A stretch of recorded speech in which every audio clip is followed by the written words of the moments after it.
Hello and welcome back to the Born Radio Gamescast. As always, I'm your host Ryan, and I'm joined today by my lovely co-host Brett and an accidental clone that got out of the containment facility,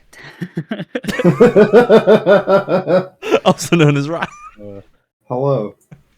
Welcome back to two Ryans and a Brett. It's happened again. This time by accident. This is the Wrestling Cast crew, but we're here to take over because all of us play some genres of games that Alex and Wyatt do not, which means we get to go hog wild and talk about JRPGs and wrestling video games, and they can't do anything to stop us, which is very rare. Well, I can't do the thing where he pretends to go to sleep or go like, oh, when there's not something he can talk about.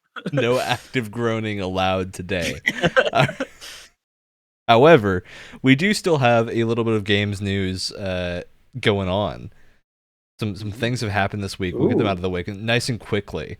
So, Battlefield 5 briefly surpassed Battlefield 2042's player count. That's sad. That's depressing. Awesome. It wasn't for a super long time, but it did happen, and I find that amazing. Do we know the counts of 4 and 1 compared to 2042? I don't know about 4 and 1. I'll check if this. Actually, yeah, okay, I do. So Battlefield 2042 30-day average is 23,000. Battlefield's 5 right now is 9,000. 4 is 1,500 and 1 is 3,500. So all of them are still pretty active. Important note here, this does not include non-Steam accounts. So a lot of people are going to be playing Battlefield 4, 1, and 5 on Game Pass, which is not included in this. So those numbers are not here. Okay. The big number of note here is that the 30-day gain percentage for Battlefield 2042 is minus 54%. Yikes. Ooh. Compared to Battlefield 5 has only lost 30% of its player base over the last 30 days. So. Yeah. Hey, at least Bad Company 2 is doing better. I just find it so entertaining that this is what happens. If you haven't seen it, we did we attempted to play Battlefield 2042 for like 2 hours, got maybe an hour of footage, and it is incomprehensible. You can tell because the VODs and the videos we posted to YouTube, one of them is like normal, like expected length for a stream, and the second one after Ryan tried to fix something is only 7 minutes, and then we switched to Halo Infinite because it just didn't work. Yeah, I mean, I saw a little bit of the VOD when you guys uploaded that, and Brett's told me all about the wonders of it, and it's ridiculous how that game is.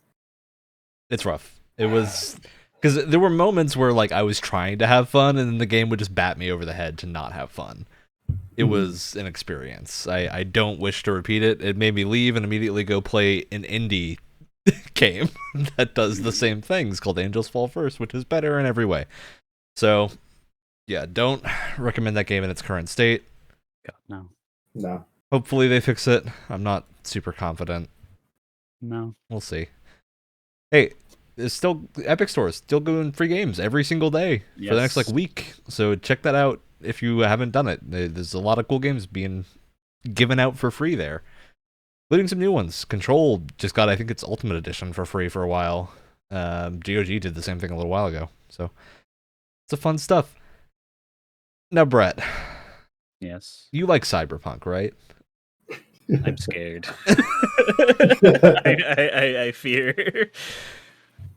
So, I don't know if you've seen this article, but Cyberpunk's one of Cyberpunk's game designers was streaming and answered a few questions about the game. And one of the questions he's one of the quest designers, was about why it doesn't have police chases.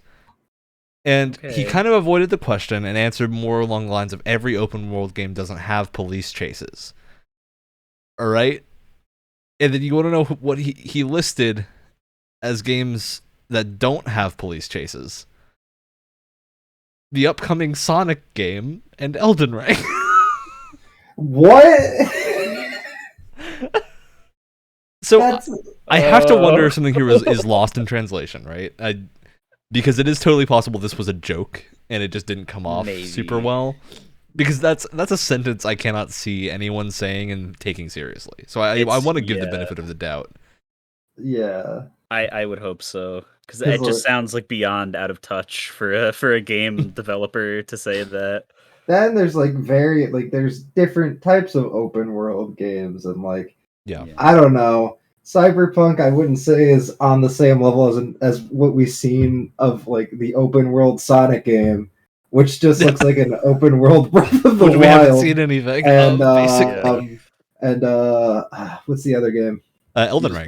Elden Ring, yeah. Oh no, I was comparing the open world Sonic game to that. You just played it. Oh, Shadow of the Colossus. And not Shadow of the Colossus. Solar Edge. There we go. It's too many S games. I was like, Stable, Shadow of the... None of these are right. Yeah. None of these are real games. So he then said that the only 2 games he could think of that had police systems and police chases were GTA and Watch Dogs. What open world game I'd say Cyberpunk is most like? It's probably Watch Dogs. Yeah. And then also got crucified for people bringing up, Saints Row, Sleeping Dogs, Mafia, and all the other various open world games that have... I said various, Brad. This is what happens when we do our post-Christmas. Post-Christmas and it's Cyberpunk talk, where it's just like, again, come on, guys. It's like every week with this. Yeah, I didn't give Cyberpunk enough of my attention because of what I saw.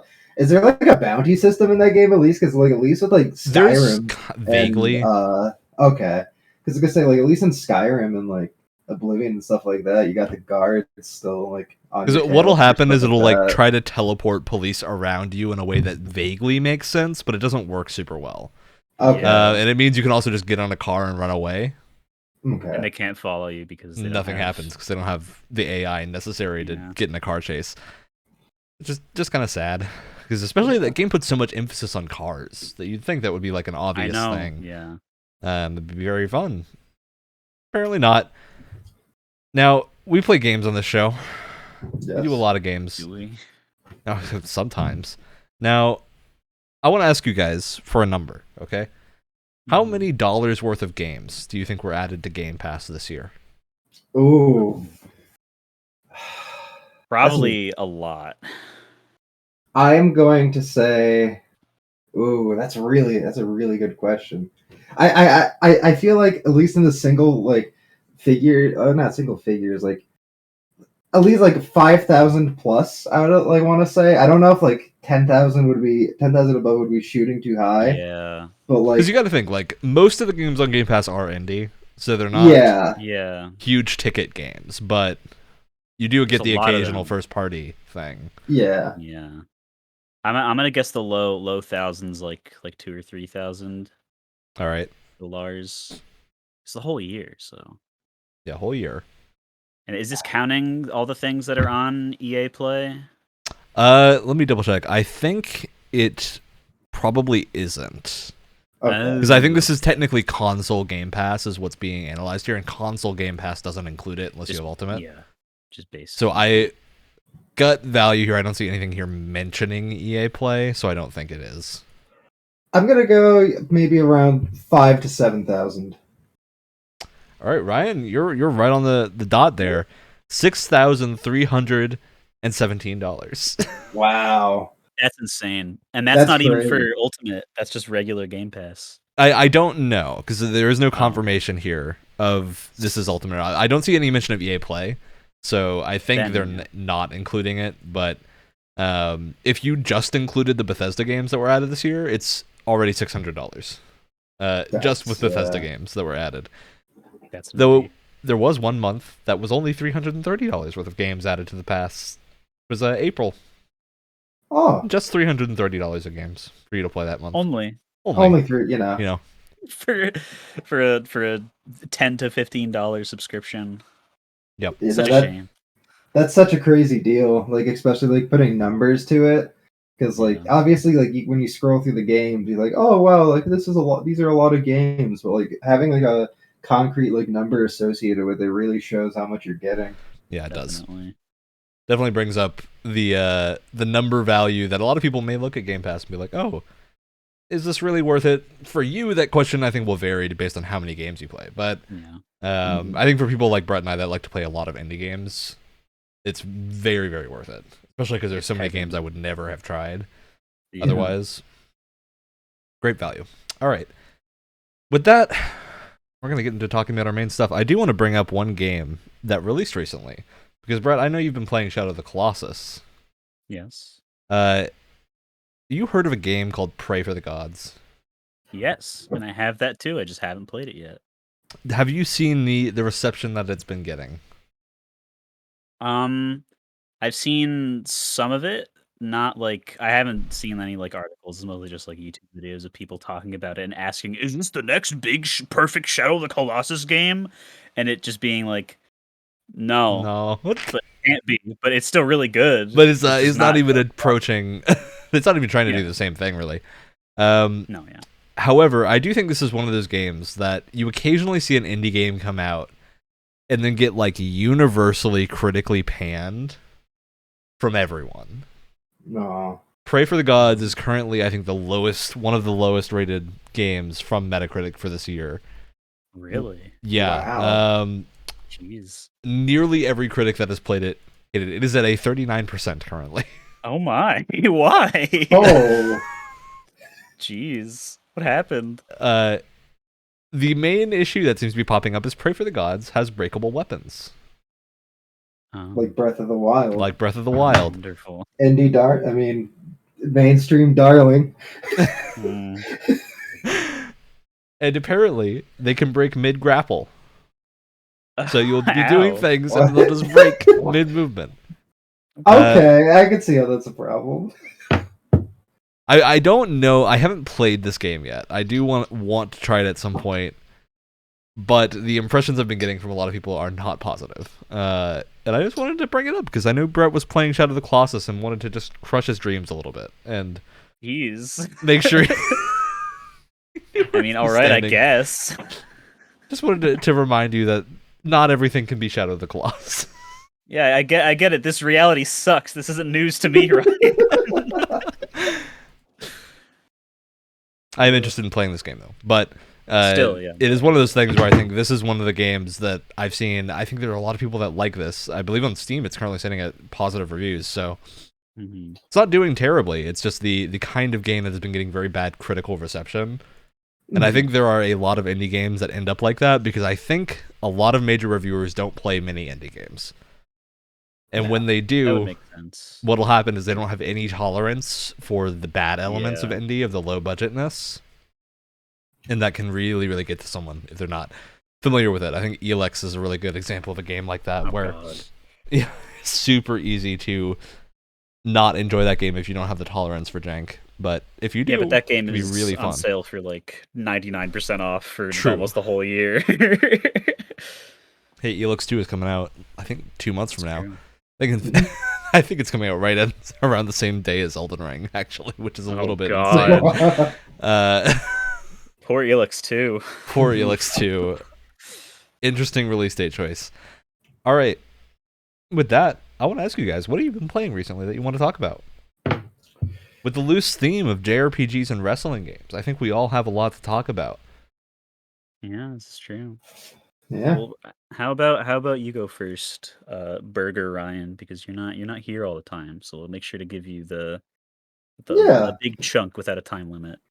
Well, I've been playing a whole bunch of random stuff lately. I guess in terms of RPGs, JRPGs, that's my main genre, if you want to put that, of things I look into. So, started playing SMT5 again. Had some mishaps with some saves. And, dude, that game is so cool. Been waiting for that game for a very long time, and it's interesting because I think one of like the main things that I really look for in JRPGs is like a really good story, and it's interesting with how that game is structured without getting really into it, where the first like good chunk of the game doesn't really like focus on the story. You're just kind of thrown into this post-apocalyptic setting, and you're just trying to really. It avoids the issue that a lot of JRPGs have of that horrendously slow opening. Yes, I think it works for the better too, because like it kind of like makes you want to wonder what is going on. I got this stuff happened. What's going on? I want to like learn more. And then this is like it's the atmosphere of that game is just really really cool. I'm still in like the first area, and I'm hoping to be getting on with it more soon. But like just the whole desert look to it. I've seen some areas later on from some people that I watch. It just I'm still surprised with how good they're able to make a Switch game like that look, and it's crazy. Performance issues are I was still about to say, there. at what cost? Not really in combat though. It's almost entirely restricted to the open world bits. When you're moving around. When you're moving around. Which, I guess if that's the thing though, because like there's so much moving around, and it's like you wish it was both, but like at least I'm glad that like combat is as smooth as it is, and I just really happy for that game.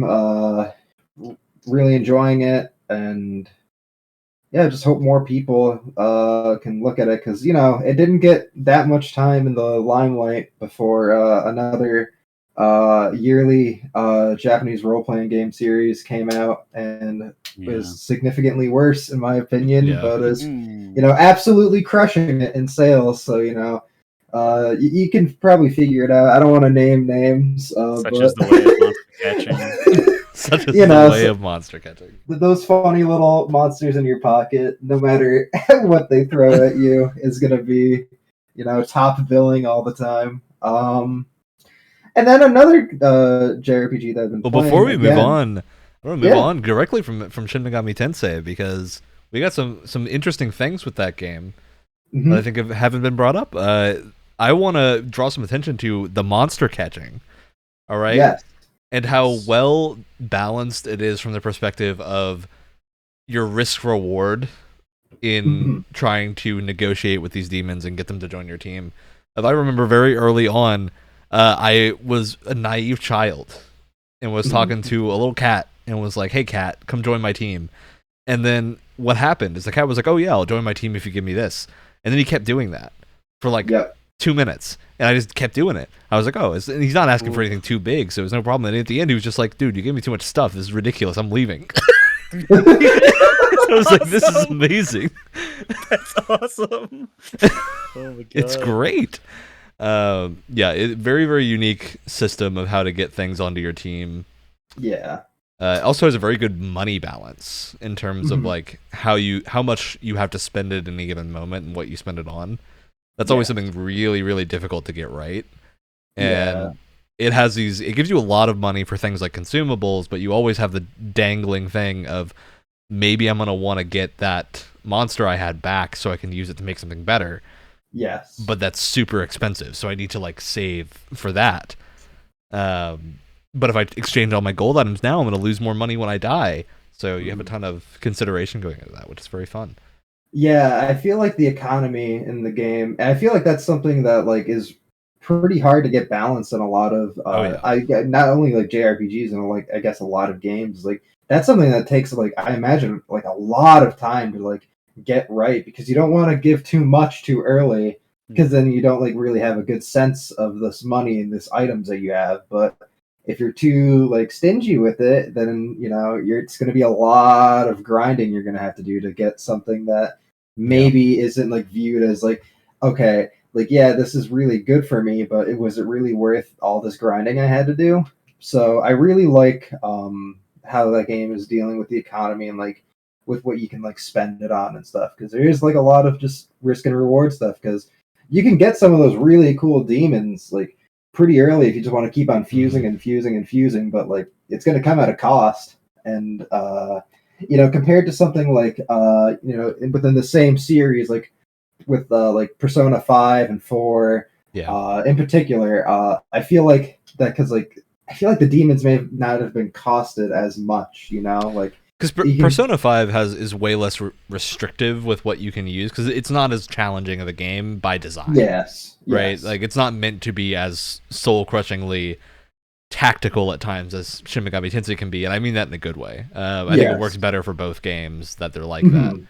Yeah. But it does mean that like when you're building out your team to fight the first boss, and you're like, okay, I know this boss is going to be weak to this and this because I've tried it and failed once, right? So I need to plan my team to not get hit and get stun locked by this one attack. So Yeah. I think that's a really fun part of the game. That feels very classic Pokemon. Back in playing it on your DS and having the going up against the Elite Four or something, teams that will actually have these like set strong attack patterns that are really in the newer games. That felt very reminiscent of that. Yeah. Moving on from that, the other main JRPG I've been playing, well, I guess technically too, is Dragon Ball Z Kakarot. So action JRPG technically made by the boys over at Bandai Namco, with CyberConnect. And like when I first played this game, because I played it a lot when it first came out, and that's when me and Brett were still living together. So he watched me play a lot of it, and it was good, but like it wasn't that challenging. And this is me coming back now to the game. All the DLCs out, all the updates are out. Pretty sure it's not getting any other updates, and they added a hard mode, and much to my chagrin, and Brett can attest to this because he was coincidentally also watching me play this again. It's actually really hard. Really hard, which is really surprising because when I first played the game, it's like, like combat's not that deep. It's not like I'm having a good time because I'm just going through these things that I have a large attachment to. But it's like it didn't really like catch me, and when I fell off of it, I just didn't pick it back up. But like with the hard mode and stuff, it's like crazy how difficult it is. And like I actually had to like think about like where my positioning was and stuff like that, and that just didn't happen with me for the first playthrough. So that's been really interesting to see how the mechanics of the game are actually being used. And it's like I still wouldn't say it's like excellent, amazing game. It's just fun, something to keep me busy. And it's funny to see Raditz actually like kill people. Able to do damage. If the the character who gets trashed on the most within the community, the people who watched it, made me wipe to him like 15 times. I really can't wait to see like the actual like difficult characters in the game and like how much of a fun time that's gonna be. Yeah. I actually have also played a decent bit of Kakarot, not a ton, and I'm coming in from the perspective of having never watched any Dragon Ball Z. I did watch some. I've watched some Dragon Ball, some OG Dragon Ball, but no Dragon Ball Z. And my only main exposure to Dragon Ball Z was Fighters, because I play a lot of fighting games, and Fighters is a very good fighting game. Yes. It was pretty fun and solidly, I think, of the anime games that I have played, one of the more understandable in terms of it trying to tell you a story and not just skipping so much of what happens that you don't know what's going on. Yeah. It actually was easy to follow. I honestly, because I remember talking about this with you, Ryan, when we were playing it for the first time, that this is like, it's probably the most competent and enjoyable like summary of what happens in Dragon Ball Z, where you could probably just like you could just play the game and just watch like an occasional like animated fight scene because you get to see like the cool animation, and you'll just probably get like a better sense of what happens in the show than trying to watch either Z or Kai, because both are so long. And even though Kai is supposed to be short, it still keeps so much of like the weird, like useless filler and character stuff in. And in the show also, like they just like, I mean, it's just common knowledge at this point that they just like characters like Yamcha and Tien and stuff just get like forgotten or like left on the sidelines. And it's cool to see in Kakarot how they're just like, they give you like little side quests, and they're always like there to do like little like stupid side things. They're able to keep all the characters around more because it's a game where you can choose to interact with them. Instead of it being a show where they're going to show around in the background of the fight every like 6 episodes. Yeah, definitely. So I think it's a solid. Hey, for the price that they're asking most of the time when it's on sale, which is like what, $20. Yeah. I definitely think it's worth picking up if you have a passing interest in Dragon Ball. Because Yeah. I got a good amount of time out of this game. I didn't finish it, but I might at some point. Yeah. It was very enjoyable. Yeah, I think that's the best way to put it. Is I had like the time I'm having with it is good, even though it may not be like the best. You know what I mean? But sometimes that's all I need. I just want to have a fun, good old time with a game. And, There's also very little like it. Yeah, which I think is an important point. Especially for like anime games like that. Like I can't think of a lot of like anime games that like try to do something like that. Yeah. Or like that allow you to just fly around the map, right? That's Yeah. super rare to see, especially and have a map that is designed for that. Mhm. It's like this is kind of I hate to bring up Anthem. Oh, God. I think it's actually relevant here because Anthem is like the disappointment of realizing that they have flight but then don't let you use it anywhere. Yeah. And Kakarot is like, oh hey, you can fly now, have fun, and just lets you go wild. Yeah. And it's There's so much fun. verticality. Mm-hmm. Especially when you can fight midair in the giant canyon and it looks really cool. And you're like, oh, yeah, this is what I'm here for. Mhm. Very fun. Yeah. All right. Any other games you want to talk about, Ryan? Yes. So a certain friend named Brett got me a game for Christmas. It's called Inscription. Ooh. And let's just say, as soon as I started playing it yesterday, I did not put it down until I beat the game Played the whole thing in one sitting. Yes. It was really cool. That game is probably one of the coolest indie games I have seen in a very long time. And I play a lot of indie games that are trying, like indie roguelike things, and it subverts a lot of expectations. I don't want to really get into a lot of it's a hard game to talk about without spoiling. Yes. But like as soon as like I thought, like okay, like I've played some like like a Hades or like a Binding of Isaac or like Slay the Spire. Like, yeah. Oh yeah, I just beat the first run, and then those expectations got shattered.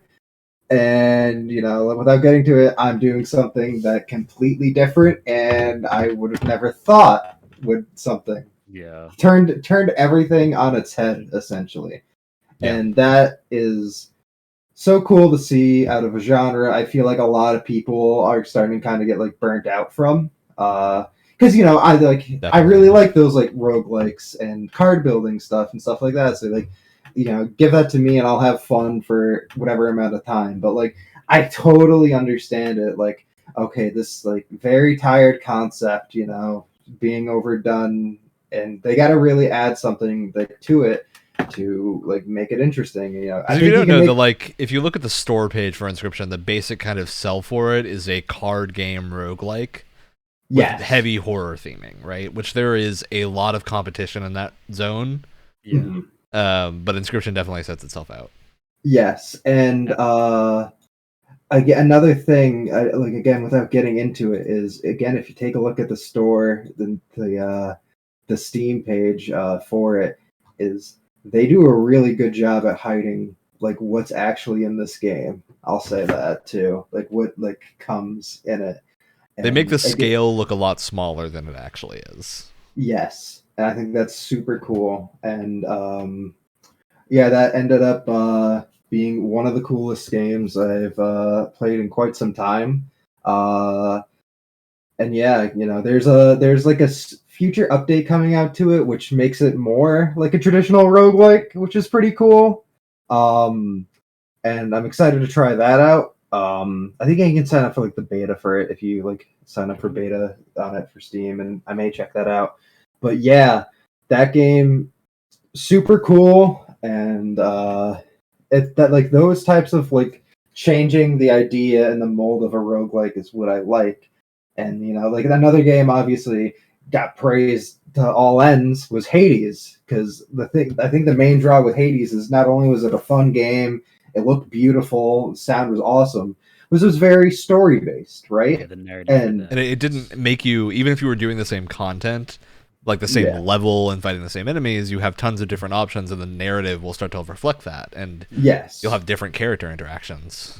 Yes, because like I think that's what drew so many people to it, and I just think more if you want to go to a roguelike and try to make something like that, like don't be like afraid to do it. Just try to think of something that makes it truly unique, and as long as it's like shows promise and it's a cool idea, chances are it'll probably float and it'll get like some popularity behind it. And plus, if you're making a roguelike, you have a dedicated audience that already exists, which will buy every single roguelike, right? Yes, yeah. There's a lot of roguelikes, but I think the thing a lot of people don't realize about roguelike players is that they always want more games. Yeah.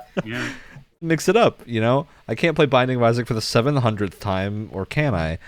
I think that the nice thing with Inscription is it knows how long it should be, and doesn't make you keep playing past that, right? Yes. Where it knows how long its mechanics can support the game, and doesn't try to push it too far past that.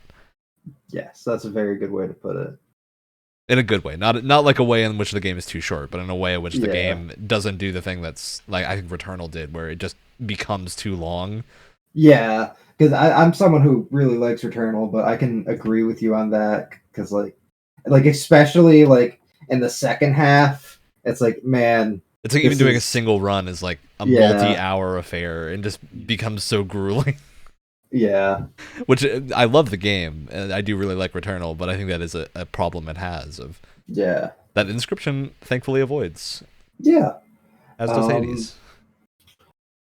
So yeah, that's those have been the main games that I've been playing as of late. I've been playing another game, but it's technically a hack of something, so wonderful.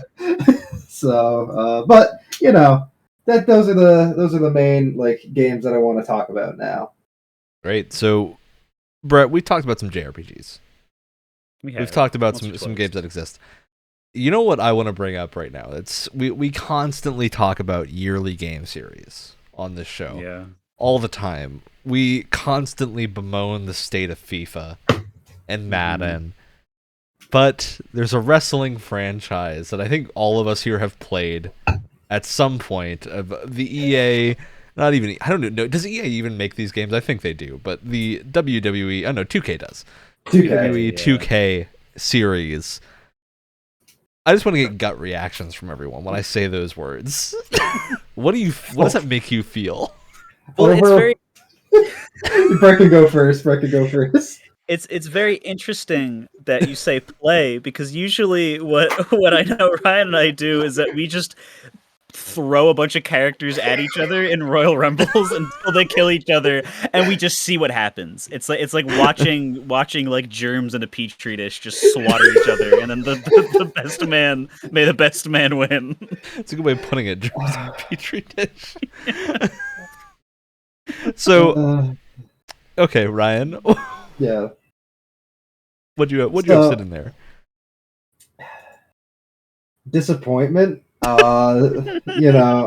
Something that could be really cool but is squandered every single time. Because that's the thing with these WWE 2K games is like I used to get them. Like, obviously I have like for the last couple of years. 2K 2022 is in a constant state of limbo.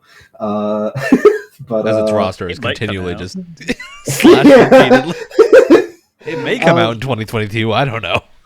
But it evolved to a point of me getting those games because, like, oh, you know what? It's kind of fun to make like my own character and just like do the like career mode stuff and like maybe like do some online stuff. It evolved from me enjoying it to me going, man, they're not changing anything about this. And then to me going to, the creation suite is really funny. Basically, the only reason why I think I'd get the game now is to just like wait till it's on sale, see the funny creative characters, download a bunch of them, and just like again like do wrestling simulations with them and see like how buggy it is. Because that's the thing. It's like it's not really fun to, especially the 2K games are not really fun to play anymore. They've gotten overly complicated in the weirdest ways, haven't they?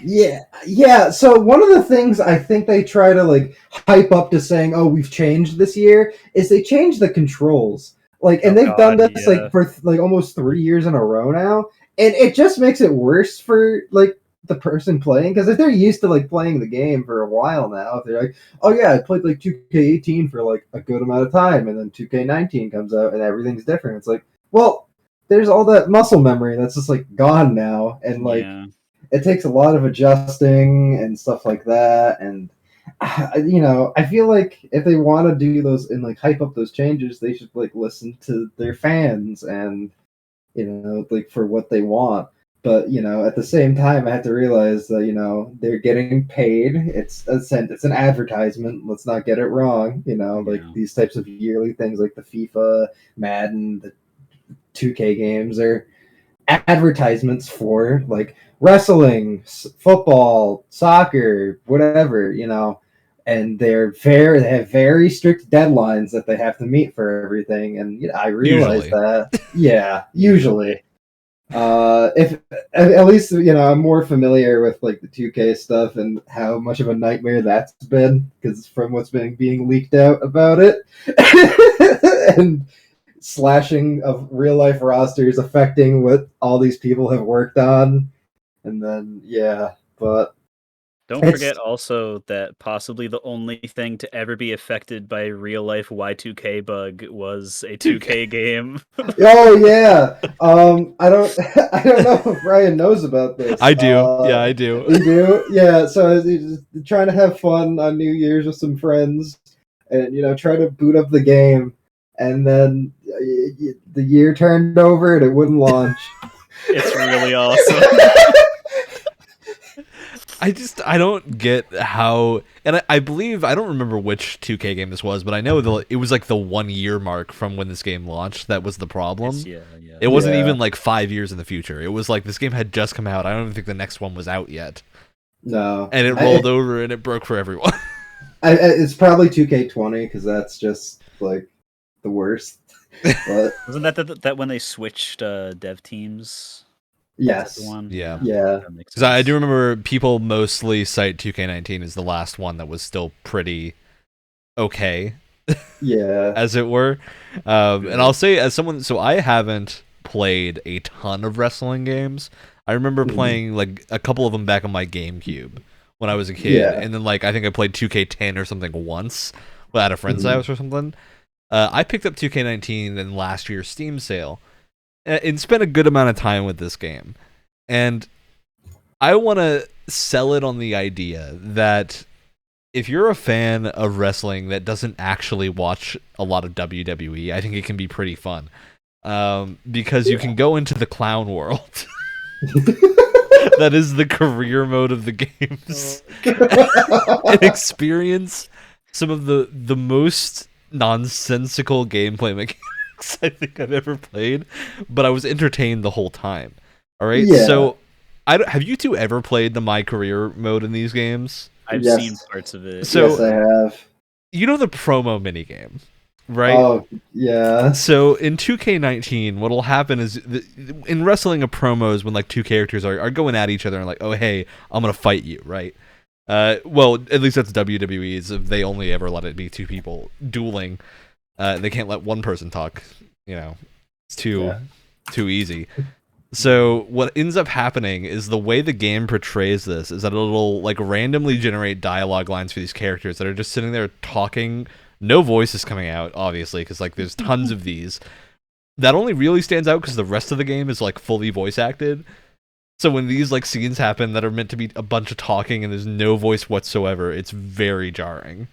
And it looks like the like dev debug console menu, but that's the final UI. Because it's these like giant faded blocks on screen that you have to like maneuver to with your cursor and they tell you to time it with what's going on, except you can't hear what anyone's saying.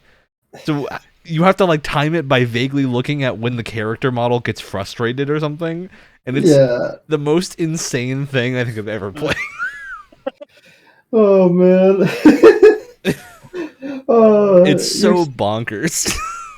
You're so right about that. But I think it is. I think there is a lot of enjoyment to be had in that. It is very fun to like watch your fake show get created and send these people against each other in the universe thing, or in your career mode have your scrappy up and comer. Of course, I made Johnny Fuego from the Champlain Annals of History, Of course. and had my crazy luchador. But of course, they made the bad decision here to where you can't assign most of the moves to your character. Mm-hmm. So basically, no matter what, I was like, oh, I'm going to make a luchador. I can't use any luchador moves. No luchador moves are available for me to use, aside from like one rope flip or something. I'm just like, this is lame. Right? So you end up with this issue where I get the want for progression, right? That's an understandable thing to want to have in your game. But they have like 4 layers of progression. And the silly thing is, I don't even think the move unlocks are particularly poorly monetized, right? Because you earn them at a very good rate once you're playing the game. You get like 5 of them after one match. It's just random. Yeah. And even if you buy them, it's still random. So it's the kind of thing where I just look at this, I'm like, I don't think they're making any more money from this existing. So what's the point? No. But they're not going to change it. So yeah, I think those games are very interesting as like a case study of what happens with the bi-yearly development of the 2 studios, and like seeing what happens when you're creating games under that time crunch, and it's just a bunch of nonsense that ends up happening. It's like a yearly fever dream. It's incredible. Especially the career modes that are like voice acted by, it sounds like some people they pulled out of a garage somewhere. Yes, yes. Because that's what I was gonna say. The most jarring thing is because I still ended up doing the my career in 2K20 just to see how much of a train wreck it was. Is you get to a point where you're like, either you're like feuding with John Cena or you're like friends with John Cena, and you know they try to make like as much dialogue in the game as voice as possible, and you go hear John Cena talk, and it's just some guy. It's just some dude. It's not even like John's like someone trying to do a John Cena impression. It's just a guy. It's just a guy. And he sounds nothing like John Cena. The thing I always love is that the WWE, I feel like the WWE story modes have been what encourages someone to jump the fence at events in real life. Because I think 2K19 starts out by them encouraging you to go raid WWE and jump the fence to get into the ring, and I'm like, this seems like a bad idea. This seems like a thing that shouldn't happen. And it's the kind of thing, everyone knows wrestling is fake, right? People talk about it. It's a thing where the storylines are made up, right? So when your entire story motivation of your character is, oh, I want to win the wrestling tournament, but you're like, well, it's fake. You're supposed to put on like a good match or something, right? And then I stopped caring. I'm just like, I don't follow this motivation because it doesn't make sense. And then you get in the locker room and Baron Corbin is like, hey man, I don't like you for whatever reason. What is happening? I still want to see a wrestling game. This is my pipe dream wrestling game. Is you have a wrestling game where instead of winning or losing in the career mode, you have like meters representing the crowd, and you have to keep the crowd happy, right? And if you're a heel, you have to get them to boo you and whatnot. And so you have like buttons when you take an opponent's move where you're trying to sell the move rather than like avoid it. I want to see that. I want to see WWE do that at some point and make a good game. Yeah. AEW, please. AEW. AEW's look like it's just going to be a good fighting game, to be honest. I'm excited for that. The other, because that's the thing, the only other wrestling game that I've played as of late is the good old Underdog, Wrestling Empire. Oh, yeah. And, that game's fun just because of how, wacky it is. It embraces, how stupid wrestling can be, It's not, high active trying to be, a one-to-one wrestling sim. No, it's just, arcadey fun.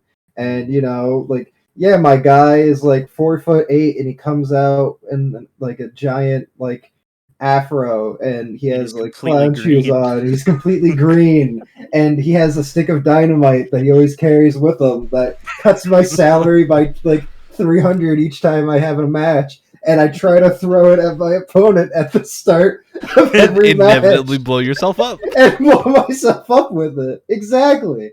Of course, it's the only wrestling game where you can kill your opponent. Yes.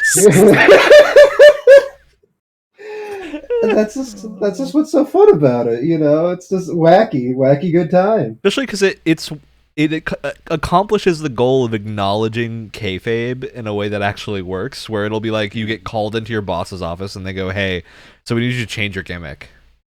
You go like, "Well, I don't want to change my gimmick," and they're like, "Well, suck it up, bitch, and change your gimmick." Part of the contract. Now you have to. So too bad. You got to do it. I think that's very fun. Especially because like there's so much potential in a wrestling roguelike. And it's halfway there. Yeah. It's like halfway pretty much there. Like your career can end, and then you have to restart, right? Yeah. So I think it's just a little too long. It's a little. You need to progress years a little more quickly, but yeah, it is definitely has a lot of potential. Especially like one of my favorite things in roguelikes is where they do the shared world progression of you. The way meta progression works is you'll change the world state, and with the setup of Wrestling Empire, that's a perfect kind of lead into this kind of evolving world state. That was very fun. Yeah. All right, Brett. Did you bring some games? I did. I brought a franchise, one may even say. Oh boy. Because I've just finished not too long ago, Wild Arms 2, and that means that I've played all of them with a number that come after the name. Because there's one like XF or something for the PSP. Of course there is. I don't want to touch that one right now because I haven't heard a single good thing about it. No. So I'm gonna pretend that I've played all of them. And man, this is like you have your typical like classic JRPG franchises, like your Final Fantasy, your Tales ofs, your kind of thing where they have like, okay, this is like derivative, like the base concepts in the last game, but now we've got some different things thrown in for at least the first little bit. Well, it changed the gameplay a little bit. We'll throw in a couple of new mechanics. It's maybe like a different setting. Like, oh, this time like there's more or less characters, or like they're shaped like little tiny chibi men with giant heads and hands. Wild Arms is interesting because for the first little bit they were like, cowboy gun, okay, and then they really didn't find a footing until the last two games, and by that point I think so few people cared when they were coming out that what is it, Mediavision and Xseed were just like, just get 4 out the door. I don't even. You guys made make like it go $4 off Wild Arms 3. You need to. And then, fortunately and unfortunately, after that, they were just able to poop out the what I consider to be a masterpiece, Wild Arms 5. And so I basically what I want to try to do is just give a quick little summation of progression now that I have big brain. Now that you have big brain series understanding. Yes. Now that I could be the like one person within a 200-mile radius that's played all of them through the whole way through. And I will say, if you like simple and like classic other PS1 games, literally Wild Arms 1 and 2 do almost nothing different than what you would expect from your bare minimum like turn-based battle system.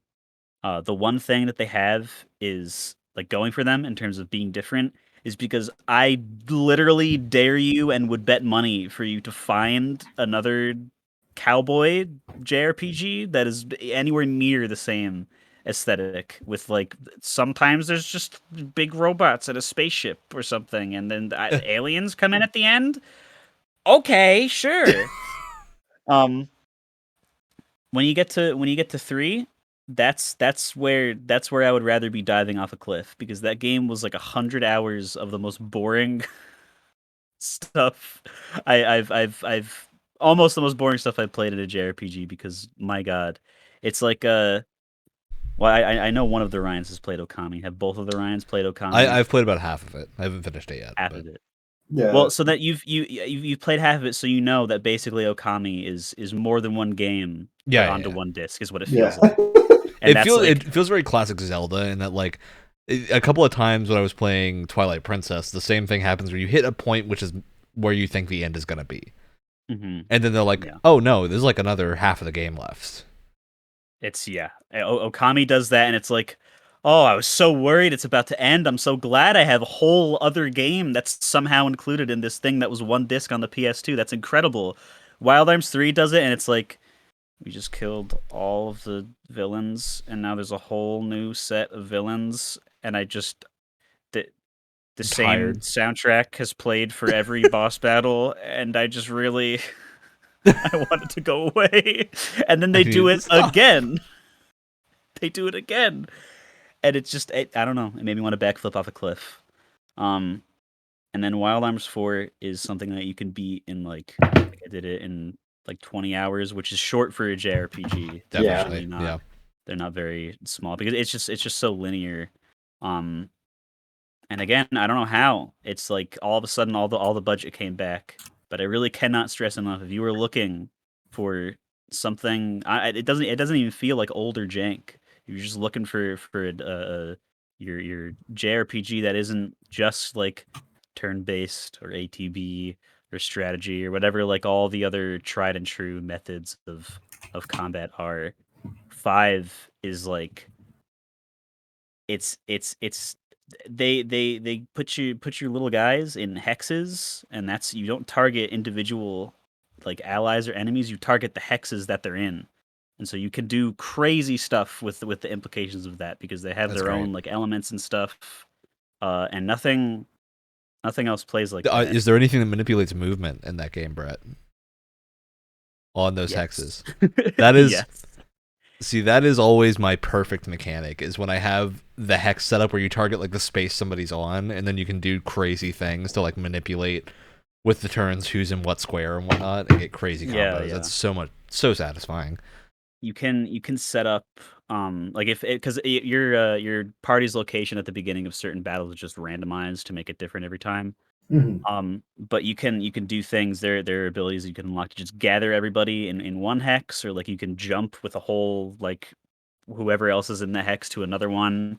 And then, because it's a good game, when two of your party members at least are next to each other, you can learn combo attacks that do big stupid damage and have like they're skippable, I guess, but like 1 minute long, incredible, like over the top cutscenes where like one character's backpack will like turn to a giant missile launcher that just fires like 60 micro missiles, and then someone's like riding it and then shooting their gun on one of the missiles. It's absolutely bonkers insanity.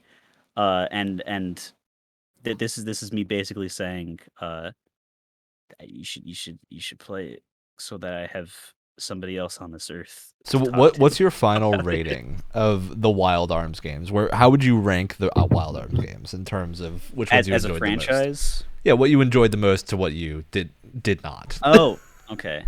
So if it wasn't clear enough, 5 is at my top. 5, I'm gonna be honest with you, is one of my favorite games I have played as of late. It was really that good. It's my understanding 5 is relatively easy to get up and running if you know what you're doing from a emulation or actual PS2 standpoint. Yeah, if you're experienced on the high seas, there shouldn't be any issues. And the only problem getting in the way of you actually playing on a PS2 is that copies of Wild Arms 5 are like super upwards of like they like over $200 sometimes. So to my understanding, Wild Arms didn't have a lot of publication in the West. No, to begin with. Like I said before, like after 3 didn't do so hot, it's like the same thing with like any game like Dot Hack or like Xenosaga that had like multiple episode releases on the PS2. Like as you get further on in the series, they were just like, it didn't sell as well as the last one, so you half get as like many. It will make like 5 copies, and people will have to get into archaeology later if they want to buy copies of them from other people. So yeah, just don't spend like $300 on it. You can find a way to play the best one. And then 1 is actually pretty good. I would probably put that below 5, because even though it's the first one, it's one of those things where it's like it screwed itself over by coming out the same year in Japan as Final Fantasy VII did. And so there was literally no chance for any other game on the planet that came out to do well on the PS1 because Final Fantasy VII exists. But it's pretty insane that they even came out in the same year, just because like you put Square's inexperience with 3D next to a game that actually looks good with 3D assets on the PS1, and it's almost laughable. And then we have I would put 4 in the middle, and people say that this one sucks and is like the black sheep because it's not Western enough. But I don't care. It was short and it was sweet and it wasn't incredible, but I still think it's better than the other ones. And then 2 is also pretty good. But I was starting to get a little tired playing it at the end. And the translation Needs some work. Burger Ryan knows about this. The translation is it's Really, embarrassing. yeah. There were points where like 2 comedy characters would come up on the screen, and from what I understand, well, their names are Liz and Ard, so you can already tell that this is the highest course. form of comedy in a video game. Of course. But they do the thing that things tend to do when they're Japanese, to make comedy and references based off of like things that only a person who has lived in Japan and grown up in Japan would like get, like puns Yeah. with the Japanese language and like references to like history and stories and myths and urban legends that people know. And the American localizers' strategy to get around that is to just make everything that they say completely incomprehensible. Like I don't even know like how to better explain it other than that they would just say words, and after a while, because they keep appearing, I would just skip all their dialogue because Yeah. it was completely worthless because Too they many would just words. say things. It's like what like my mom must think that I'm watching when she walks in on me watching like an anime or something. I It's can't utter imagine nonsense. exactly. Yeah. And then for the things that I said before, 3 is at the bottom, and I know people like 3 a lot, but you're wrong because it's not good, and it was too long. Yeah, I haven't played Uh, 3, so I can't refute you. If that is the case.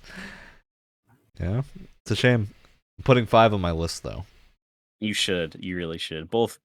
I'm pointing at both of you now. Both of you, Yeah. put it on your list. Look, I now need to finish the OG Final Fantasy VII, because I'm like a third of the way through it. I need to pop through the rest of that, because I want to be caught up for Remake Part 2 whenever that comes out.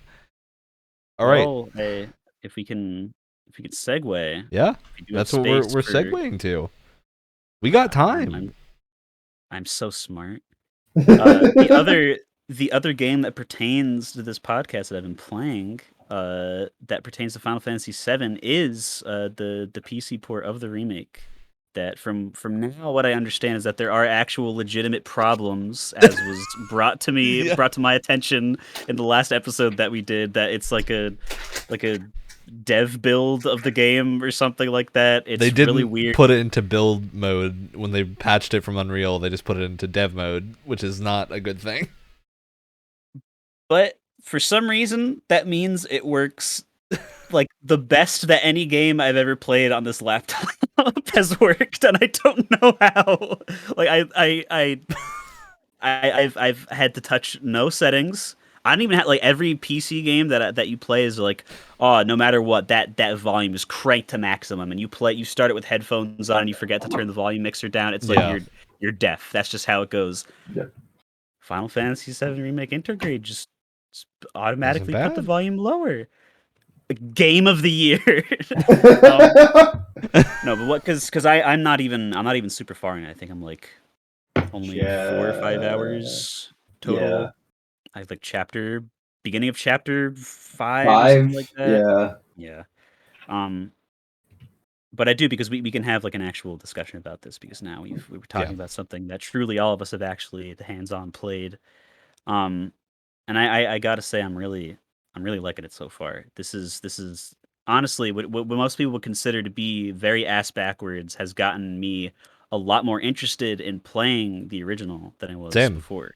That's exactly why I started playing the original, was because I played remake and people were like, "Hey, you might get something out of playing the original if you also play this game, right?"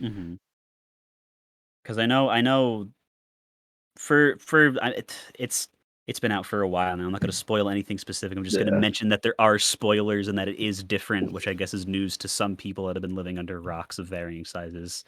But like, I would probably agree with those people, because from what I know, there are things that are very different between the part of the original and yes, that the Midgard area, the zone, like the first only 3 hours of the original game. The main thing is just that like the original game, having played through it, I think I was taking note of how long it took me to get to certain milestones. In the original game, I was to wall market within an hour and 20 minutes, I think.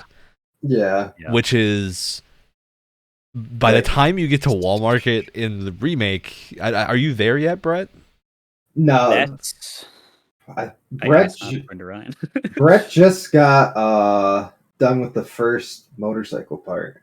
So yes. Okay, so you are you're not even close. Yeah. Great. And like the crazy thing that does is it means you get a lot of benefit in that these characters and whatnot that the original game just didn't spend time with.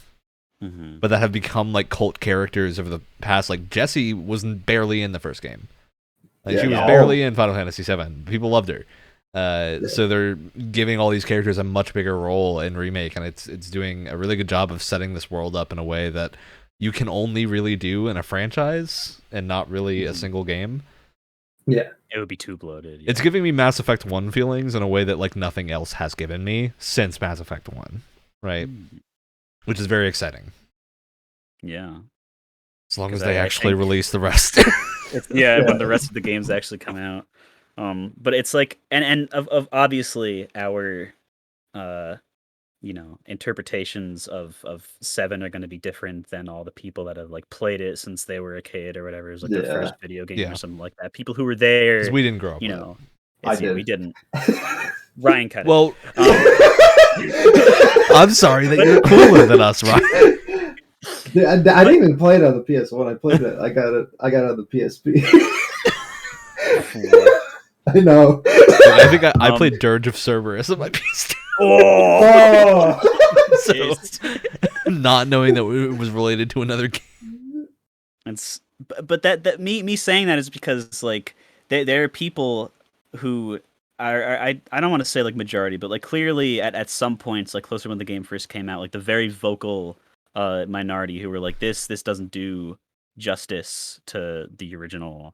This is like not exactly like the characters are too different. This Cloud's character is all wrong, and it's like I don't know. Because Cloud didn't have a character in the first game. Because there's only so much you can get across with text boxes, and let's be real, for the original, a pretty shoddy translation from what I've seen. It's also like how effectively they use facial expressions and body language in remake. Yes. It makes the characters so fleshed out in a way that like you can't do with text. Yeah. Yes. Especially with like characters like Barrett, who you see he's like a total like hard man in certain terms of like he's hard on people, he's hard on Cloud and stuff like that. And then, his daughter comes around and he's a completely different person.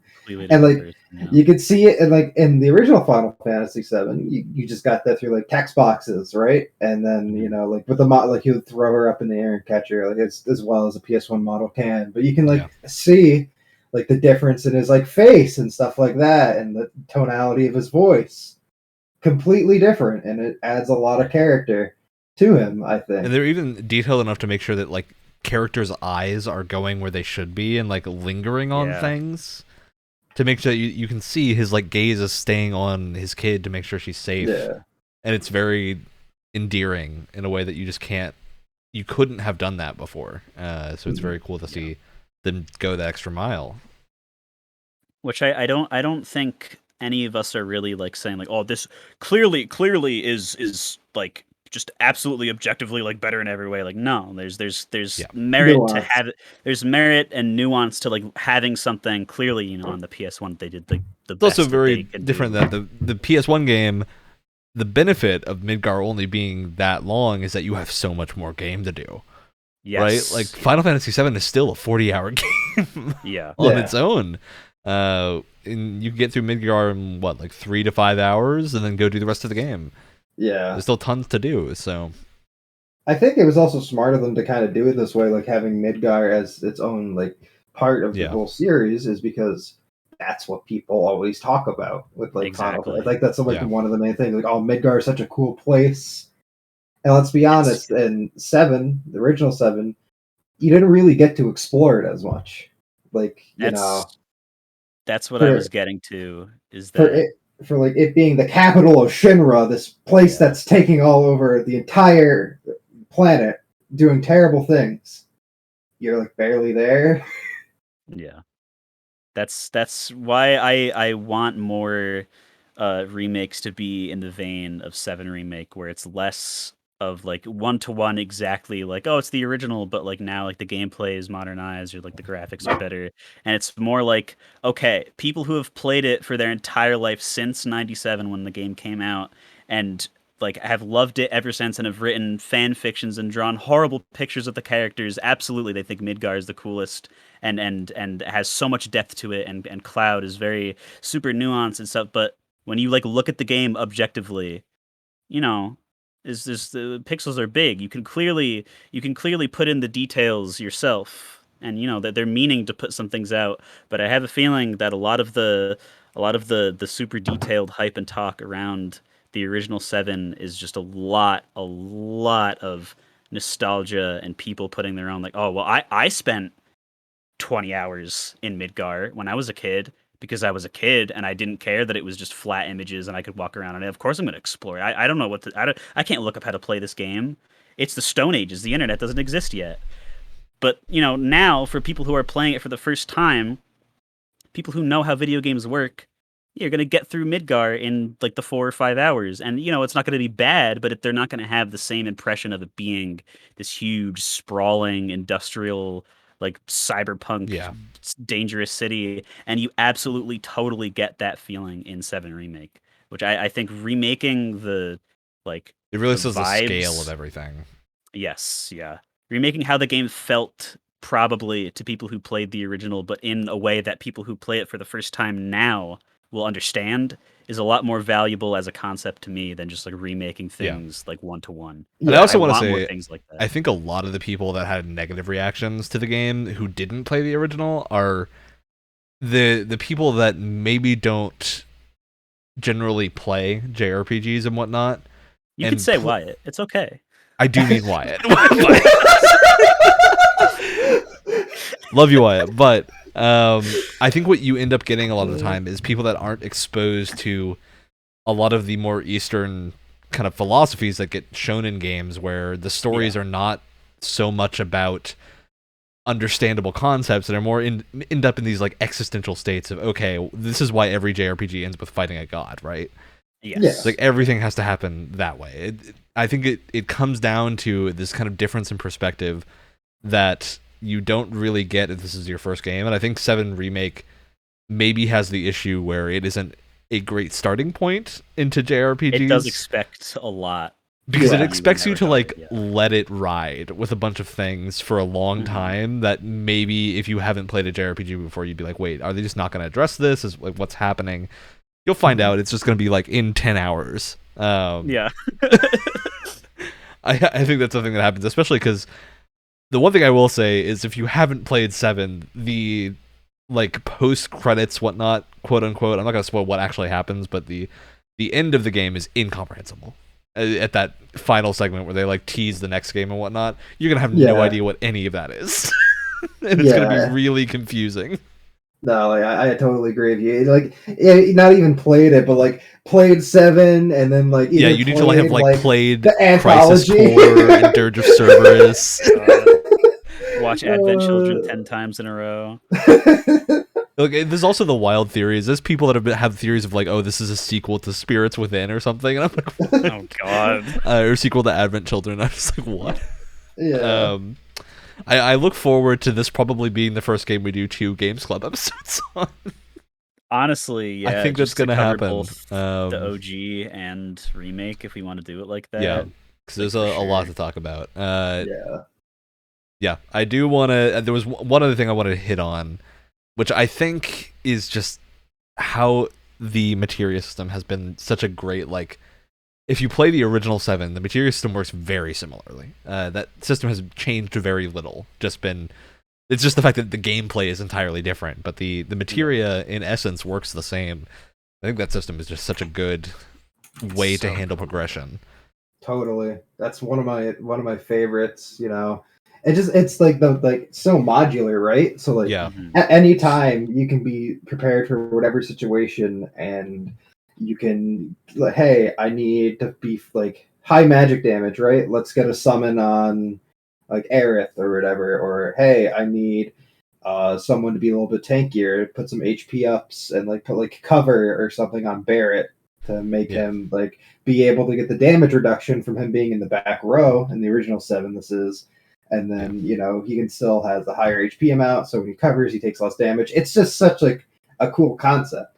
And they adapted it so well into a traditional turn-based into an action RPG. Like having like the first strike materia, like increasing your ATB when you first like get into a battle, or you know, I don't think Brett's gotten to it yet, but like the element materia, adding like actual elements to your like strikes and stuff, and you know, it acts similar to how it did in the original, but in an active sense. And like the deadly dodge materia.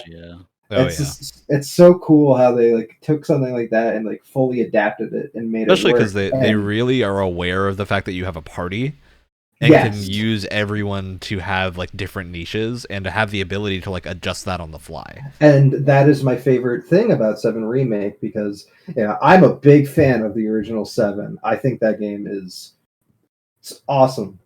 My main criticism with it though, besides you liking the characters, there's really no reason to like have a certain party in the original 7 because of the materia. The materia is basically your party. You can make them do whatever they want. Like, yeah, they have different limits and stuff like that, but like in 7 Remake, Cloud plays so differently from Barrett.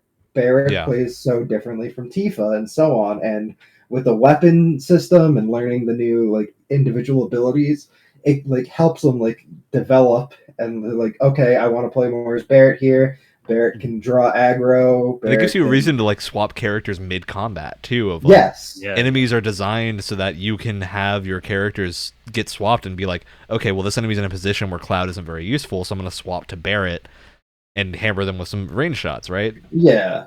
And compared to like, okay, in Final Fantasy VII, my main party is Cloud because he's cool, Red 13 because he's a dog, and Vincent Valentine because he's a vampire. Yep. So I like the theming of these characters, so they're in my party forever. Yeah, exactly. And like, you know, eventually when you like, it's like that's the thing is when I got done playing 7 Remake, it's not only, oh man, I wonder what's going to happen next in the story. Is, oh man, I wonder how they're going to adapt the rest of these characters. How they're going to adapt Red 13, Yuffie, which we ended up getting to see. I will say Yuffie is like I having played at least a bit of Intergrade or Intermission. I haven't finished it yet, but Yuffie also fits so naturally into the party dynamic, even though she's not in a party with the others. Yeah. Because when you play her, you can see what they're going for. They're like, oh, you can swap different elements onto your attack, so you have like a more versatile but slightly weaker approach to elemental combat, where it's not as strong as like a spell from your materia, but you have an option to exploit weaknesses without using spells, which is really cool. Yeah. I think it's a very well designed system for a character that isn't even in a like main party scenario yet. Of they're doing their own side things, and we'll see them interact in the next game probably. But 10 years, it's very well. I am curious when it's going to come. We're getting upon the point where we're probably going to get an announcement of like a tentative date soon. So yeah, it's interesting to see what this is going to look like. I wonder how crazy Remake Part 2 is going to get. Depending on things that they get to, man. I also wonder, because I do think there's no way they can adapt the entire game at the pace they have adapted this. It's just not at all feasible. So I have to wonder if we're going to end up cutting some of the less important areas. Yeah. Another theory I also had is, like, again, because as we said, it's not a one-to-one remake per se. It's like an adaptation, continuation sort of thing. So, I wonder if they're gonna continue going that far deep and like actually change something, like another very famous extremely the spoiler that none variant. of us are saying, but that you probably know about. It's literally your mom knows what happens. It's like, well, I was gonna make the comparison to the remake to another media franchise that was very popular in the 90s and then got a movie adaptation, 4 of them, and the first one was very similar, and the second one is where things start to go a little bit off, and then the third one is and then the fourth movie is just, I don't know, I guess Shinji's happy now. I don't know, whatever, screw it. So I'm really just curious to see where they go forward. But if they are gonna go for try to remain the line, I definitely see it probably going to 4 games. Yeah, that's what I would probably predict too. Because I feel like they're gonna. I see 2 being the one where they probably go open world and take the lessons of Final Fantasy 15 and try to apply them in a way that makes sense. Right. Hopefully that happens. Or I wonder if they do just stick with the heavy linearity. I could see that also working, but it'd be very different from the originals. So yeah. Curious to see what we get. All right. Hey, Brett. Yeah. I know that I've told you that I've been playing a game recently. A little game that is not available to buy in any English-speaking country aside from Singapore, which is Gundam Breaker 3. Now, I made some bold claims last time I was playing this game that they could just do this and port it to America and it'd be perfect. I stand by those claims, having played more of it. For anyone that hasn't heard of Gundam Breaker, in the new game, the one that you can buy in English called Gundam Breaker is not good. Don't buy it. It's horrible. Do not buy the one on Steam. Stay absolutely awful. What you want is Gundam Breaker 3, which you can get on the Singaporean store for almost every platform. It's in English. It has a full translation. It's just not available because of licensing. And man, if you ever want a good mech game, even if you're not a huge fan of Gundam, this is the kind of mech game that I want to see. Just something that's like completely off the rails, does not care about like making sense, right? It doesn't have the real feel of, oh, you're moving very slowly on ground and having to like keep track of your positioning. No, you're going lightning speed. This is basically an ARPG turned into an over-the-shoulder action game. Man, it's so much fun. There are not enough buttons on the controller for how many things you can shoot. You can out put at once. missile pods on your mech, and then if you put more, it has all of them fire at once when you press a button. And it's incredible. It is the kind of thing where like I just want a mech game that has this much customization that is actually good. Yes. And man, there's nothing. There's just nothing in America. Nothing else at all. Even close. I have extensively looked. I have custom Robo on the GameCube, and that is the closest thing. God, custom Robo, jeez. Just the way the progression system works in that game is just really fun. Just it is, yeah. I mean, it's lifted like straight from Diablo, right? Exactly. Yeah. It works so well. You destroy a bunch of other mechs. You go through missions. Hey, maybe you got the thing you want. Hey, did you not get it? Oh, okay, let's just go and run back that mission again. It only took 5 minutes. But it tells you. You see, it tells you what enemies are in what mission. So if you want the pieces from a specific suit of your favorite TV show, you're like, oh, I watched Iron-Blooded Orphans. I want the Iron-Blooded Orphan suit. You can go mission that has a giant hotspot icon on it. It has like a star next to an Iron-Blooded Orphan suit and go, oh, I want that, right? It's great. Mm-hmm. It's wonderful. Yeah. I love getting my gigantic Rick Dom set up with 30 missile racks. Yep. Walking into a level with a bazooka and just hitting a button and everything explodes. It's Everything incredible. dies. Yeah. For me, it was always making the most top-heavy thing and then putting gun tank treads. Yep. It's just rolling around. It's the kind of game that is so unconcerned with making sense that it's actively way better for it. Absolutely, yeah. Which is so rare in Western games. Oh, you're too far past the weight requirement, or your generator can't put out enough energy to deal with the fact that each of your fingertips and your face and your chest and your shoulders all have laser cannons on them. Well, no, you could put all that on and more, and your hands can shoot off and be attached by wires and fly around separately, and you have other things on your back that can shoot off an attack on their own. Or you can have a button called Super Dragoon. When you hit a button, your mech starts like shifting to different places, and 30 like fin funnels come around and spin around the enemy. It's great. Yeah. It's just, I have never played anything that even comes close to the amount of like successful customization this has. Where like even same weapons can have different movesets. Yeah, and this is always a thing that I keep noticing in a lot of Western games that go for this action feel. Is they decide, oh, we're just gonna have everything have the same moveset. And it's like, this is why I love Dark Souls so much, right? Exactly. You have so many weapons that even if they're the same class of weapon, they probably have one different move or something, right? So you have little considerations as to why you want to use this.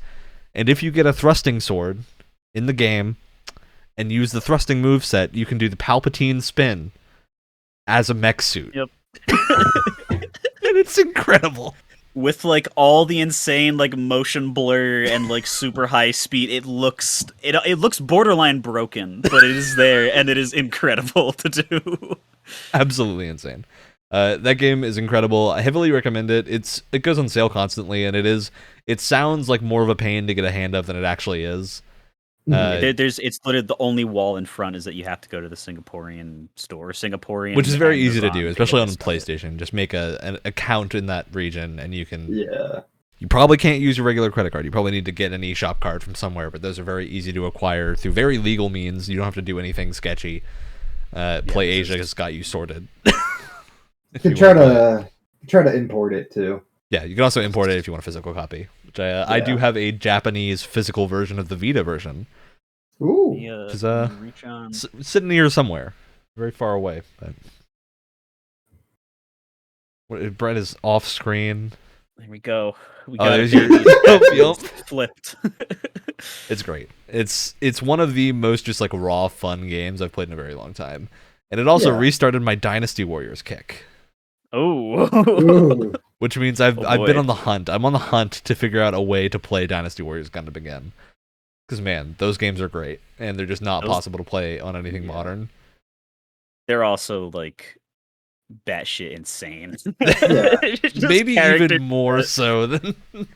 Just because they take themselves seriously because the characters are there that, like, pilot the suits from the show, and you just have two people that aren't even from the same universe just being like, you want to kill people? I like killing people, too. Let's kill people together.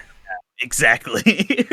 It's great. We were paired in this mission because we both have big guns that are famous for being large. Let's go. Which, Brett, brings me to the other game I want to talk about, which is SD Gundam. You ever played an SD Gundam game? I have not, because the proportions of an SD Gundam make me want to vomit. I understand that. The games I understand that. are good. So if you're into Fire Emblem or other tactical games, but you really feel like they need more explosions and mech suits and over-the-top combat animations, SD Gundam's got you suited. This is a game that you can buy in the US relatively easily, at least on PC. SD Gundam G Generation Cross Rays. It's got a mouthful of a title, but it is very fun. As you would expect. Oh, it's great. It's got the weird like Pokemon... Not even Pokemon, like Digimon leveling system where you get different suits from missions. You have to like capture them with a net. Then you bring them back to your base and then like mix them with other parts to make better suits. It's incredible. Okay. Great game. I don't have a whole lot to say about it because it is just Fire Emblem with mobile suits. Mm-hmm. It's not very different. Good. If that sounds fun to you, you're gonna have a great time. It's also got an absurd amount of content. It has like 5 campaigns that are all extremely lengthy. Oh my god. So, yeah. Jesus. And they follow you can play like the entirety of Gundam 00 in G Generation, and it is the whole story. There's like That's very sick. little cut out. That's wild. That's pretty cool, actually. It's very, very fun. All right. That one's just a quick offshoot. I'm playing one other game, which I think is maybe the most unique JRPG I've ever played, aside from maybe Resonance of Fate, which is the gun one. You can look that up if you're interested. Anyone here heard of Brigandine? You only told me about it. This is I told you about this. This game is absolutely crazy.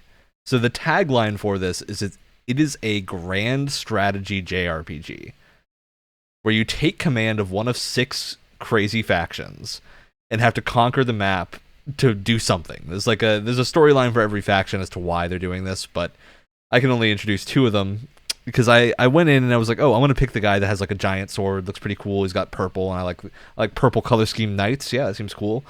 Picked him. Turns out he's the crazy dude. Instantly murders his father with poison in a gorgeously like drawn cutscene here, where it's like everything here looks like it's out of a visual novel, but the images are incredibly well drawn. It has a style that's very unique. I'd encourage people to look it up. It is bonkers.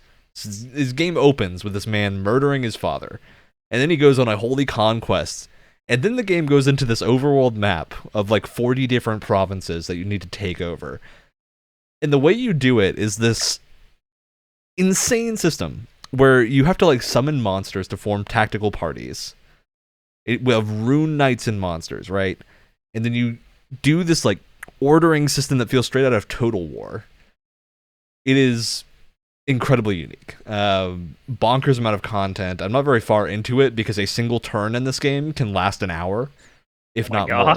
Because a turn in this game involves 3 phases. You have your organization phase where you go through your little army and look at who needs buffing and whatnot, and move them to the correct units, organize them to send out to different places, defend your borders. Then you have an attack phase, which is just commanding people to attack. Then you go into the invasion phase, which switches to a hex grid-based war game, essentially. Oh my god. Where you get your rune knights summoned into these battles and have to like maneuver all of them into position and get this crazy tactical thing that is very, very... It's actually a very competent strategy game in a way that I think very few games manage to get. But it is very much in the vein of like, if you know what you're doing, I think you're going to win every single time. But knowing what you're doing is incredibly hard because there's so many things on screen at any given point. You have to like make sure every rune knight has like a healer. So I put a unicorn on everyone, right? So a unicorn can heal, but then I'm limiting the amount of attack monsters I can have in my party. It's a crazy game. It is absolutely bonkers. It's available on Switch, I think primarily. I think it might also be on PS4. Yeah, I'm seeing it might not be the same like exact game, but there is a Brigandine game on the PS4. Yeah, I think I'm loving what I'm seeing for the art for it because it is gorgeous art. Every single tribe has their own like look to them, and then I was like, okay, maybe I leave the crazy murder cult people for like a later playthrough so I can vaguely understand the world before I conquer it and murder everyone. So I swapped over to the people that I killed first. In the murder cult playthrough, which is the Mahana people, and they have this great introduction of like, oh, their holy prophecy outlines that there's going to be a magic sword that shows up Excalibur style when the world's in peril, and then you got to go conquer the world to save it. Much more understandable, you know. Yes. Much more digestible than insanity. And then you go around conquering the world. And what's really cool is that their like reason for the war starting is actually the start of the other faction's playthrough. So in that playthrough, you see a random knight that wanders into your town and like insults someone, and then because of the fact that you know the law, you're able to arrest him and have him like murdered and then sent back in a body bag for not doing anything, essentially, just because you know the law. And then in the other playthrough, you don't actually know what happened or who killed him, but you see the same dude in his like murdered state, and you're like, oh, because I played that, I now know what happened here. I can use that information, which is very, very fun. It's the kind of thing where this is a game that's going to take a lot of playthroughs to understand. And I'm sure they're all going to be very long. Yeah, and probably grueling at some point. Yeah, it is a very interesting game that I've not played anything like it. I think if you want a slightly more approachable Total War that is turn-based, and it is a very good game for the Switch because it does play well on mobile, I think Brigandine's got you covered. Never played anything Looks quite pretty like sick. it. Very, very entertaining, though. That's pretty crazy how you can like start in separate places and have different things happen in a story, and possibly characters might even interact with each other differently because you start in different places Oh, at the beginning of the game. You That's remember crazy. Octopath Traveler? No. You remember what Octopath Traveler didn't do? Mm. You know what Brigandine has? Is every mission you take 3 nights in, but it can be any of like your 20 starting nights or whatever, and they all have like unique dialogue with most other knights in the field. Where they'll start like having their little combat callouts, and they'll talk about character relationships between different characters. If you have your leader interact with other people, so like I made my leader interact with this faction called the Blackbirds, who you don't know much about at the start of the game, but you find out that they're essentially fairies that have basically been enslaved by your country to fight for you because they can only live if they have a certain herb, and the country controls the distribution of this herb, so that they don't live unless they are with you. But because they're stronger than everyone, they get essentially racially profiled. And so there's this whole like subplot going on because I went on one mission with this one woman who is a member of that faction, and it's like this crazy thing where it's the now ruler is going like, huh, this is a little messed up. Maybe I should change this while you're interacting with these characters. And it's very cool because I don't think that would have happened if I didn't do that. Yeah, that's pretty sick. Which is crazy. I think it's the kind of thing where this is one of those games that has so much replayability in it. Very interesting. All right. Jeez. I do before we move on, I do want to say us making fun of Octopath for not doing that isn't us saying like, oh, it's so easy, why didn't you do it? It's probably really hard, and I can't even think to imagine to write. It's really hard, but like, at the same time, if you're making a game about characters in it's so them interacting, Important. Yeah. it's so necessary because I've been playing one other franchise. I wasn't going to talk about this, but you've given me a perfect segue, Brett, to talk about Saga. Again, okay. So Saga, for anyone who doesn't know, is essentially a series of games where you start with like multiple protagonist choices, and then you go through different stories based on who you choose, and you have different party members and whatnot. But they are entirely based around like the changes in the storyline based on what characters you pick. It's so interesting, and it works so much better than Octopath, not because there's more character interaction, but because they set up the world state differently based on who you pick, so that you never have to have the question of like, okay, if I get both of these characters, why are they never addressing the fact that they're together? Because they just won't make it an option, right? If you start a playthrough with one character and there's another character that they would never ally with, they just don't. So they don't just show up randomly in your game. And so you can just play the game more than once to get the same effect. To replay? Wow. It's wild. All the Saga games are great. One I've been playing most recently is Scarlet Graces, which is insane. That game is doesn't have any dungeons or towns at all. It just has an overworld map that is the entirety of the game outside of combat. But it's very beautifully drawn, and it has tons of events going on. Very fun game. Also very unique. All right, Any other games someone wants to bring up? Great. Because we are running up on our time, which means it's true. I could say I think there's a good amount of interest here in doing another 7 remake / regular Final Fantasy 7 Games Club whenever Brett and I both get around to finishing both of those. So, assuming Ryan would also be interested, that might be on the cards sometime in a few months, most likely. Yeah. Say to keep an eye out for that. With that, hey Ryan, do you know what we do at the end of the show? Shoutouts. We do shoutouts. Wow. Are you ready to do shoutouts? No. No one ever is. It's okay. No one has ever read. Look, I'm gonna give a shout out to this Zeta Gundam real grade that I got sitting next to me that I'm gonna start doing, which is very exciting. So, it's sitting here ready to be opened and assembled. I'm gonna ape off that. I'm gonna give a shout out to my half-built Gundam Curios that I also got for Christmas. Shout outs to my cool Dark Magician statue that I got for Christmas. Yeah. Great.